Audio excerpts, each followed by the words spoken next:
Nous, patriotes congolais venus des différentes contrées de la ville de Kinshasa, exprimons notre soutien sans faille à la stabilité des institutions démocratiques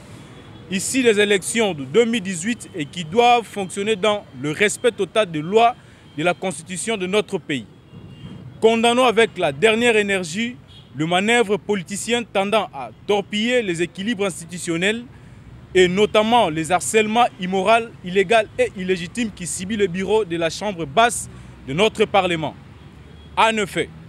certains opérateurs politiques visiblement manipulés à la recherche des gains personnels se vertissent à déployer des énergies allant dans le sens de la déstabilisation de notre Assemblée nationale par l'inversion du bureau de la dite institution et des attaques gratuites, mensongères, illégales et contraires à l'esprit et à la lettre de la Constitution.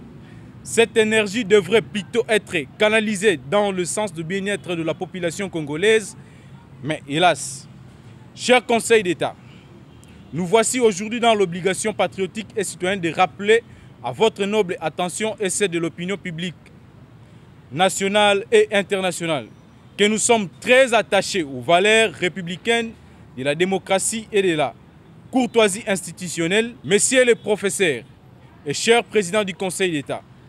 c'est de vous que la majorité d'entre nous avions appris à l'université qu'au nom du principe sacro-saint de la séparation de pouvoir, base de toute démocratie, les actes de l'Assemblée délibérante présente, discutés et décidés en plénière souveraine sont de la compétence exclusive de la Chambre parlementaire concernée. Nous ne doutons pas à un seul instant que le professeur, que vous êtes avant tout, ne va nous donner, nous peuple congolais, des raisons d'oser douter de la scientificité des connaissances acquises de vous. Le bureau de l'Assemblée nationale ne peut tomber que devant l'Assemblée plénière et sur base d'un quorum fixé par les règlements intérieurs. À ce jour, il n'y a pas encore eu violation du règlement intérieur de la part du bureau de la Chambre basse du Parlement. Le quitus de gestion obtenu par le bureau de la part de l'Assemblée plénière l'atteste. Cher Conseil d'État, d'où vient à l'esprit d'un seul individu l'idée ténébreuse selon laquelle à lui tout seul revient la responsabilité de marcher à l'encontre de la décision de l'Assemblée plénière qui avait bien donné le quitus de gestion à son bureau après un examen régulier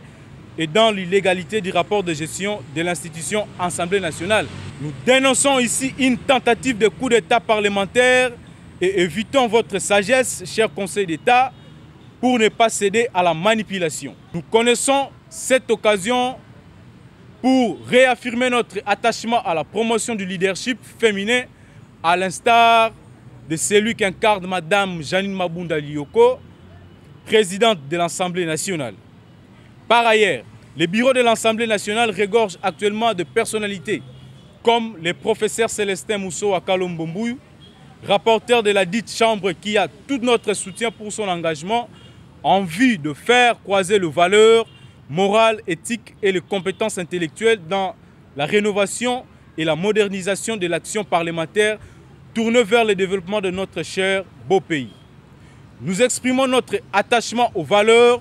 de l'état de droit, à la consolidation des acquis de la première alternance pacifique et civilisée dans notre cher beau pays en vue d'une justice juste, de la cohésion nationale, paix en concorde citoyenne. Nous rappelons que la crise sociale devrait préoccuper davantage notre leadership politique. La qualité de la vie quotidienne ne cesse de décroître. Les prix de biens de première nécessité ne cessent de grimper et les impacts de la Covid-19 ne nous laissent pas entrevoir un avenir meilleur pour la période de festivité qui s'annonce et pour le Congo de 2021. De grâce, puissiez-vous, cher Conseil d'État,